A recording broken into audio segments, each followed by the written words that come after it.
রামনবমীর শোভাযাত্রায় অস্ত্র বেরোবে, তাতে অসুবিধা কি আছে? অবাক হওয়ার কি আছে? ভগবান রামের ছবি তো অস্ত্র ছাড়া হয় না।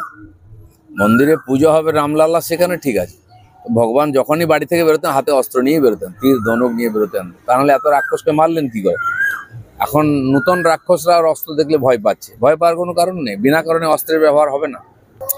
তা সরকার প্রতিবদ্ধ ওয়াকফ বিল পাস করাবে, সংশোধনী বিল করিয়েছে, এবং দেশও চাইছে এটা তাড়াতাড়ি আইনে পরিণত হোক। এর পক্ষে মুসলিম সমাজেরও উৎসব করেছেন, খ্রিস্টান সমাজও করেছেন। পুরো দেশ খুশি। এই যে এত বছরের পুরনো আইন দিয়ে সমাজের মধ্যে বিভেদ তৈরি করে কিছু লোককে সুবিধা পাই দেওয়া হচ্ছিল, সেখান থেকে সমাজকে মুক্ত করার দায়িত্ব বিজেপি সরকারের। সে ৩৭০ ধারা হোক, ওয়াকফ সংশোধনী বিল হোক, ৩ তালাক বিল হোক, যা যা এগুলো এই সমাজের উপরে পাথরের মধ্যে চেপে বসছিল, সেগুলো তুলে দেবে। আর খুব তাড়াতাড়ি এটা লাগু হওয়ার দরকার আছে। রামনবমী নিয়ে এবার এবছর দেখা যাচ্ছে বেশি ক্ষেত্রেই তৃণমূলের নেতা নেত্রীরাও পথে নামছে, বলবেন? খুব ভালোই। তৃণমূলের নেতা নেত্রীদের সুমতি হোক। যারা বিনা কারণে বিরোধিতা করছে আর ভোটের লোভে, তারা যেন ওখান থেকে সরে আসে। আসুন, রামের নাম করুন, সবার মুক্তি হবে। প্রসাদ খান, আনন্দ করুন। ঈদ হয়ে গেল এত বড়, তাতে সবাই অংশগ্রহণ করেছেন। আমরা শুভেচ্ছা জানিয়েছি, সিমাই খেয়েছি, কোনো অসুবিধা হয়নি। রামনবমী হলে অনেকের বুক দুরদুরি করে। আমি বলছি, জয় শ্রীরাম বলে যাদের বুক দুরদুরি করে, আইঢাই করে, তারা রাস্তায় বেরোবেন না। আজকে হার্ট অ্যাটাক হতে পারে, কারণ সারা সমাজ জয় শ্রীরাম বলছে এবং প্রতি বছর ব্যাপক হারে বৃদ্ধি হচ্ছে, হবেও। রামের ইচ্ছাইতেই এই ধরনের জাগরণ হচ্ছে। যাদবপুর বিশ্ববিদ্যালয়ে রামনবমী পালনের বিতর্ক না, যাদবপুর বিশ্ববিদ্যালয়ে ঈদ হয়ে গেল, ইফতার হয়ে গেল, কোনো প্রতিবাদ করেনি কেউ। ওখানে আল্ট্রা কমিউনিস্টরা ভারত তেরে টুকরে হোঁগে ইনশাল্লাহ ইনশাল্লাহ, ভারত বাঙাল কি আজাদি, কেরল কি আজাদি স্লোগান লাগলো। কোনো সমস্যা হলো না। রামনবমীর পুজো হবে আর জয় শ্রীরাম হবে, তাতে আপত্তি কেন? রামকে এত ভয় পেন কেন? এই ধরনের দেশ বিরোধী শক্তি যারা ওখানে সক্রিয় আছে, তাকে যারা সাপোর্ট করছে, এই দুটোই আজকে আমাদের যাদবপুর ইউনিভার্সিটির সমস্যা এবং পশ্চিমবাংলার সমস্যা। দাদা, গতকাল কল্যাণ ব্যানার্জি বলেছেন অপদার্থ বিকাশ রঞ্জন ভট্টাচার্য এবং বিজেপির জন্য চাকরি গেছে। উনি তো খুব চেষ্টা করেছিলেন বাঁচাবার, পারলেন না কেন? উনি কি পদার্থ এমন? উনি চেষ্টা করেছিলেন অযোগ্যদের বাঁচাবার জন্য। উনি, ওনার পার্টি, ওনার সরকার যে পাপ করেছে, প্রথম পাপ আরজি করের যে ডাক্তার মেয়েটিকে হত্যা হলো আর রেপ হলো, তার দোষীদের বাঁচিয়েছেন।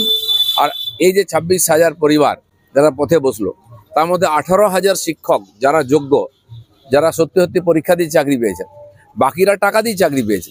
এই ১৮,০০০ শিক্ষকের হাতে আজকে তথ্য আছে, ওএমআর লিস্টের কপি আছে, কারা কারা পরীক্ষায় পাস করেছে, সব গোল্ড মেডেল লিস্ট। তাদেরকে পথে বসিয়েছেন। এর জবাব দিতে হবে সরকারকে, এবং কোর্টও এটাকে দ্বিতীয়বার দেখার দরকার আছে। ভুল হচ্ছে কোথাও।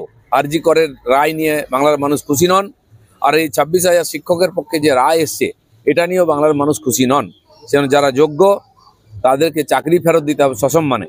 তা নাহলে পশ্চিমবাংলায় যে কোর্টের প্রতি লোকের অবিশ্বাস এবং শিক্ষা বিভাগে আজকে স্কুল চালাবার লোক নেই, এ দুটো বিরাট বড় সংকট। বুঝলি দাদা, অনেক স্কুলে দেখা যাচ্ছে প্রধান শিক্ষকরাই ঘন্টি বাজাচ্ছেন, ফাঁকা হয়ে গেছে স্কুল, পরীক্ষা নিয়ে হচ্ছে না, পরীক্ষা বাতিল হয়ে গেছে। হবেই তো, শুধু পরীক্ষা হচ্ছে না নয়, খাতা দেখা হচ্ছিল মাধ্যমিক হায়ার সেকেন্ডারি, সে মাঝখানে বন্ধ হয়ে গেছে। তারা খাতা দেখার অধিকার হারিয়েছেন, এবং সে খাতা তারা ফেরত দিয়ে দিচ্ছেন। এবার সেই খাতাটা কে দেখবে? টিচারই নেই। সময় রেজাল্ট কি করে হবে? ভর্তি কি করে হবে? পশ্চিমবাংলা শিক্ষা বিভাগ উঠে গেল। যে সাধারণ মানুষ সরকারি স্কুলের উপর ভরসা করে ওখানে বাচ্চাদের ভর্তি করেছিলেন, সেখানে টিচার নেই। এক একটা স্কুলে একজনও কর্মচারী নেই, কোথাও কর্মচারী নেই, একা টিচার আছেন। সে স্কুল কি করে চলবে? ওই গরিব মানুষদের ছেলে মেয়েদের ভবিষ্যৎ কি হবে? এর দায় কে নেবে? মমতা ব্যানার্জিকে দায় নিতে হবে। তিনি আবার নাটক করে ডেকেছেন এদেরকে। আমি শিক্ষকদের বলবো যে ওই ভদ্রমহিলাকে বিশ্বাস করবেন না, তার বাড়ির লোকও বিশ্বাস করে না। তিনি বারবার ধোকা দিয়েছেন। আরজি করের ডাক্তারদের সঙ্গে কিরম ব্যবহার করেছেন, বসিয়ে রেখেছেন, হ্যাঁ না ভিডিও হবে কি হবে না, এই নাটক করেছেন। আপনাদেরকে বহুবার ডেকে ভুল বুঝিয়ে রেখেছেন, আমি বাঁচিয়ে নেবো। আরে ওনাকে কে বাঁচাবে ঠিক নেই। ২৬ অবধি ওনার আর লেখা হয়ে গেছে, গ্যারান্টি পিরিয়ড শেষ ২৬-এর মে মাসে। উনি কি বাঁচাবেন? আপনারা আপনাদের লড়াই লড়ুন, আমরা সঙ্গে আছি, শেষ পর্যন্ত দেখব।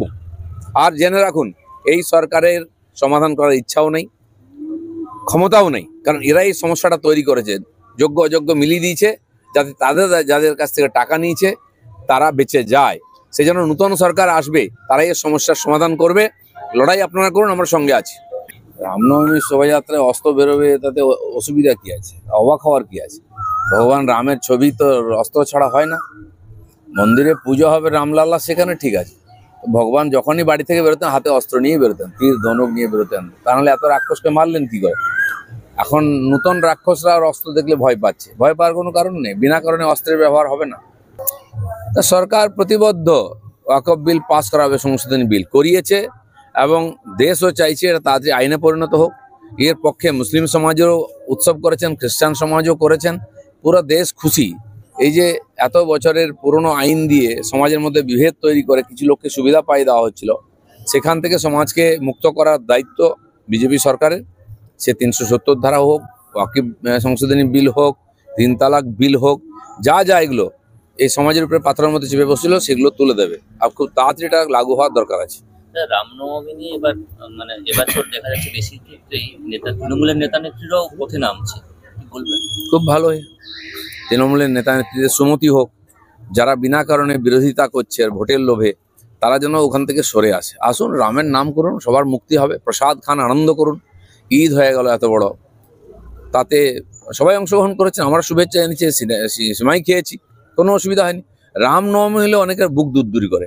আমি বলছি, জয় শ্রীরাম বলে যাদের বুক দুরদুর করে, আইঢাই করে, তারা রাস্তায় বেরোবেন না। আজকে হার্ট অ্যাটাক হতে পারে, কারণ সারা সমাজ জয় শ্রীরাম বলছে এবং প্রতি বছর ব্যাপক হারে বৃদ্ধি হচ্ছে, হবেও। রামের ইচ্ছাতেই এই ধরনের জাগরণ হচ্ছে। যাদবপুর বিশ্ববিদ্যালয়ে রামনবমী পালনের বিতর্ক।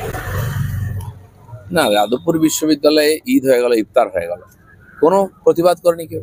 ওখানে আল্ট্রা কমিউনিস্টরা ভারত তেরে টুকরে হোঁগে ইনশাল্লাহ ইনশাল্লাহ, ভারত বাঙাল কি আজাদি, কেরল কি আজাদি স্লোগান লাগলো। ওই কোনো সমস্যা হলো না।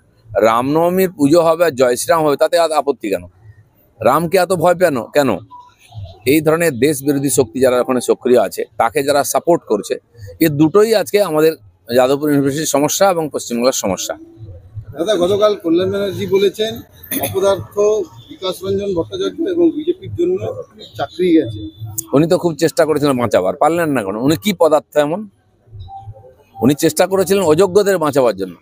উনি, ওনার পার্টি, ওনার সরকার যে পাপ করেছে, প্রথম পাপ আরজি করে যে ডাক্তার মেয়েটিকে হত্যা হলো আর রেপ হলো, তার দোষীদের বাঁচিয়েছেন। আর এই যে 26,000 পরিবার যারা পথে বসলো, তার মধ্যে 18,000 শিক্ষক যারা যোগ্য, যারা সত্যি সত্যি পরীক্ষা দিয়ে চাকরি পেয়েছেন, বাকিরা টাকা দিয়ে চাকরি পেয়েছে। এই 18,000 শিক্ষকের হাতে আজকে তথ্য আছে, ওএমআর লিস্টের কপি আছে, কারা কারা পরীক্ষায় পাস করেছে, সব গোল্ড মেডেল লিস্ট। তাদেরকে পথে বসিয়েছেন। এর জবাব দিতে হবে সরকারকে, এবং কোর্টও এটাকে দ্বিতীয়বার দেখার দরকার আছে। ভুল হচ্ছে কোথাও। আরজি করের রায় নিয়ে বাংলার মানুষ খুশি নন, আর এই 26,000 শিক্ষকের পক্ষে যে রায় এসছে, এটা নিয়েও বাংলার মানুষ খুশি নন। সেজন্য যারা যোগ্য তাদেরকে চাকরি ফেরত দিতে হবে সসম্মানে।